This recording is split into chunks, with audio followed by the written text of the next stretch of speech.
Thanks for staying with us. Quarter past the hour now. CIA whistleblower Edward Snowden's reportedly been stopped from flying to the UK with airlines ordered to keep him from boarding.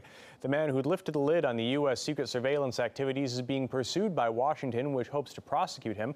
For his latest revelation, he told a Hong Kong newspaper the U.S. repeatedly hacks Chinese computer networks. He claims the U.S. has been hitting hundreds of targets in Hong Kong and on the mainland China since 2009, particularly sensitive because Washington's constantly accused Beijing of being behind a series of cyber attacks on its government departments. For more about the leaks and Snowden's future, I'm joined live by Pepe Escobar, a roving correspondent for the Asia Times. Thanks for joining us here on RT. So, reports suggesting that Snowden blocked from entering the UK. Do you think other countries could follow suit? Can I deviate from the script a little bit? I'm going to start with Syria. Well, I'd really like to keep you to this because we've already gone over our Syria topic for the moment, and this is our Snowden segment. Go ahead and tell us, do you think other countries will block him? The problem is this is totally interlinked. What Snowden did, with the perfect timing in sunny lands, was as an editorial at the Global Times today in China, that comes straight from the top, was to hand a card, their own term, to China. And China is going to play that to the max. Everybody knew that the US was also hacking China.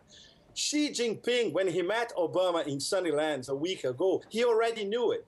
And he let the Americans drive the agenda of the summit, talking about cyber warfare, when he knew that sooner or later this revelation would erupt.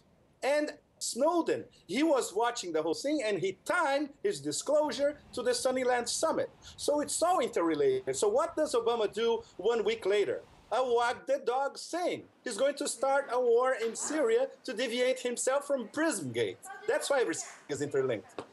Now, Snowden says he trusts Hong Kong's courts to make the right choice over his extradition. Would you advise him to go down that road and stay on the island?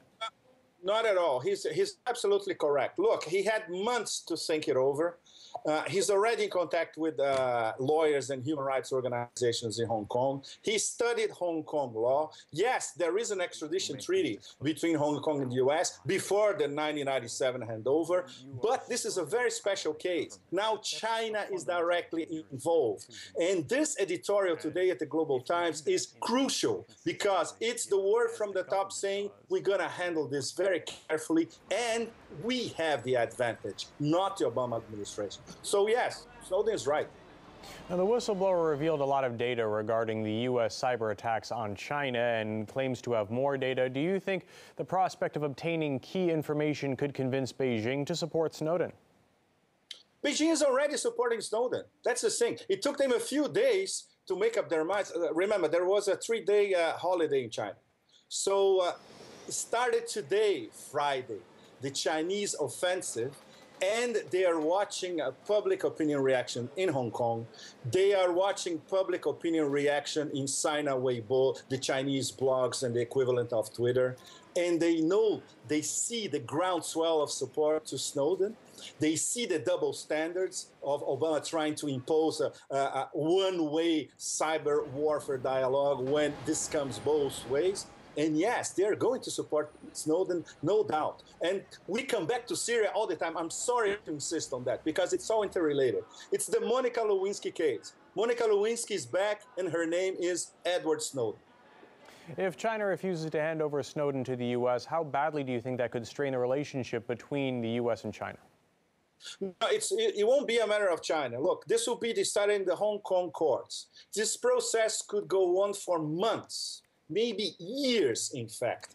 The ultimate decision, if the Hong Kong courts would vote for the extradition of Snowden, would not rely solely on Hong Kong. It will also rely on Beijing. But we're talking about a hypothetical in years, probably. So, no, this will be decided by the Hong Kong courts, and it will be extremely good for Hong Kong to prove to the world that it is a semi-democratic system as well. It's not totally under pressure from Beijing, and it can consider a case in terms of political asylum, which is what certainly Snowden is going to apply for. All right, Pepe Escobar, thanks very much for your time. Thank you.